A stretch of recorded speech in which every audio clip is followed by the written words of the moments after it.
This place really is advanced. If you look at the bottom of the building, it is so advanced that it's turned some of the grass into glass. Hey everybody, it's Chugga-Conroy. Welcome back to more Pokemon Emerald. In the last episode, I showed you some different Pokemon that we can find now that the main adventure is over. And in this episode, we're going to actually be doing some, well, what you guys would probably consider more important stuff. So, I'm here at the Weather Institute, right outside of Fortree City, because there's some people here that I need to talk to. There's some people here that I want to talk to. Let's see here. We've been noticing temporary and isolated cases of droughts and heavy rain lately. So up on the second floor, they might have something to tell us about that. Again, this is only an Emerald, so if you're playing Ruby and Sapphire, you won't be able to do this, unfortunately. But hey, still pretty cool nonetheless. So let's talk to this guy. What does he say? I track weather patterns all over the Hoenn region. Presently, a drought has been recorded on Route 116. Could that mean somewhere near Route 116? It won't tell us what exactly is going on, but we definitely have a reason to go check that out. So how about we head up to Route 116? I'll meet you guys there. Okay, here in Verdanturf Town, we're going to use a rappel really quick, which I'm starting to run out of, so hopefully it won't take much longer than 200 steps to do. We go into Rustturf Tunnel, and what we want to do is we want to head over this way to end up on Route 116, because you can see everything looks brighter than normal, and that actually kind of hurts my eyes a little bit to see that. And over here, there's a cave entrance which wasn't here before. You really, really, really want to save before doing this. And again, shut up about my playtime. I know it's terrible, but it's just mainly because I oftentimes leave the game running between recordings. Just because of the way I do things. Here's the Terra Cave, an Emerald exclusive location. We head inside. And check it out.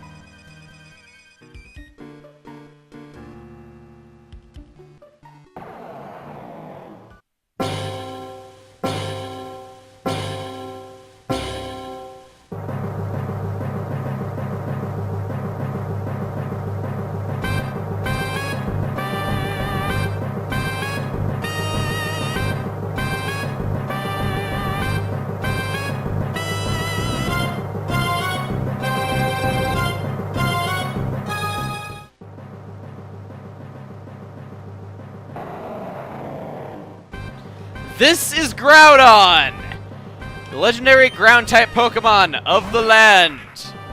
It fought in a war against Kyogre long ago, and just from being out in the battlefield, the sun's rays intensify.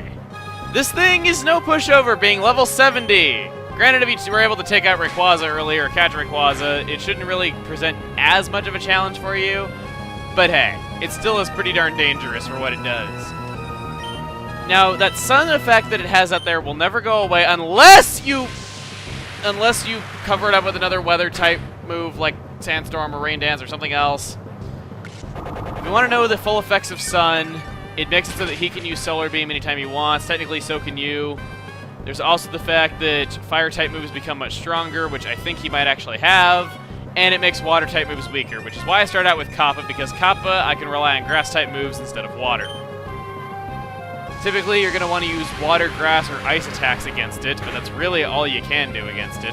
And critical hit! Come on! Don't be a dick.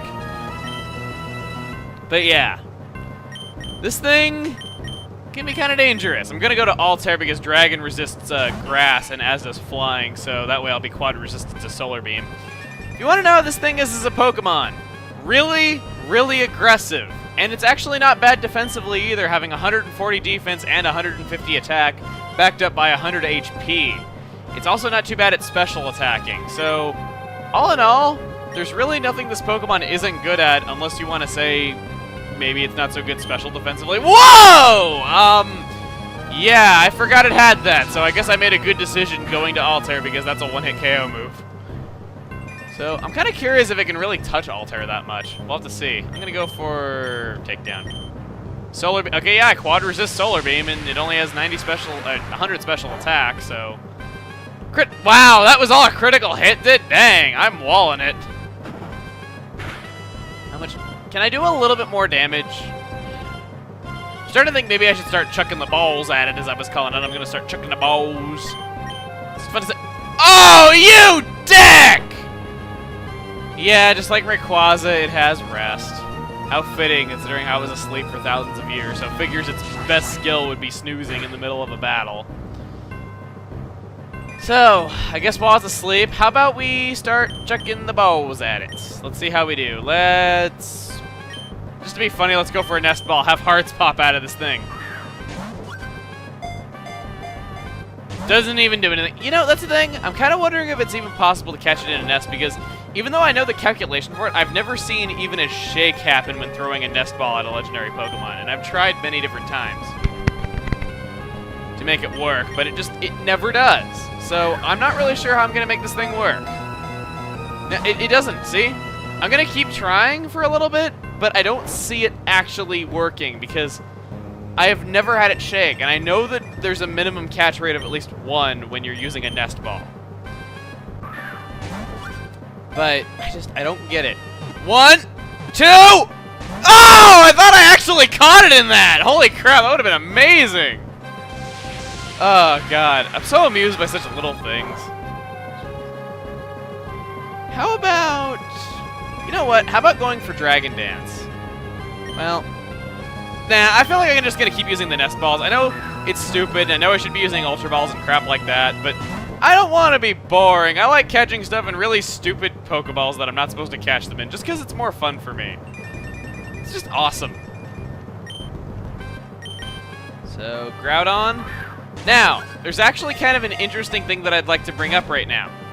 The day of this video getting uploaded is March 19th. I'm recording this pretty far in advance, but this date has significance. This is the 9th anniversary of Pokemon Ruby and Sapphire being released in North America.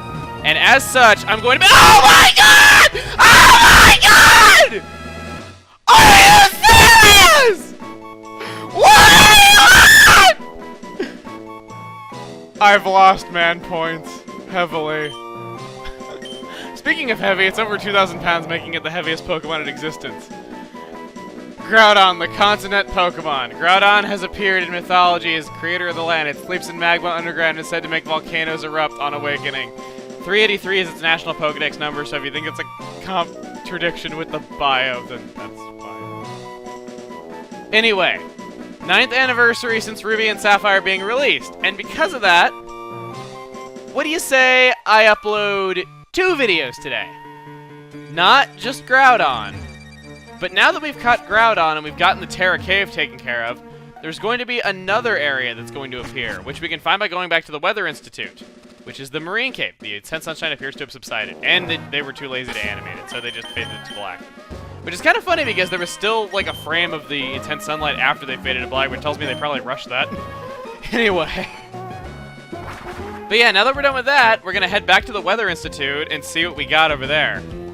Because there should be another cave that has appeared now, again, only in Emerald. Oh my god, I still can't get over that. I caught it in a nest ball. I'm twitching so much that I shook the— You know what? I need to save. I heavily need to save before I accidentally hit change game pack and shut the game off. Oh my god, because if I hit Z and then hit change game pack, that would have been awful. Oh my god. I can't believe that. And I didn't even have to cut! Before I ran into stuff to talk about. That is something I never thought I would ever see. Okay.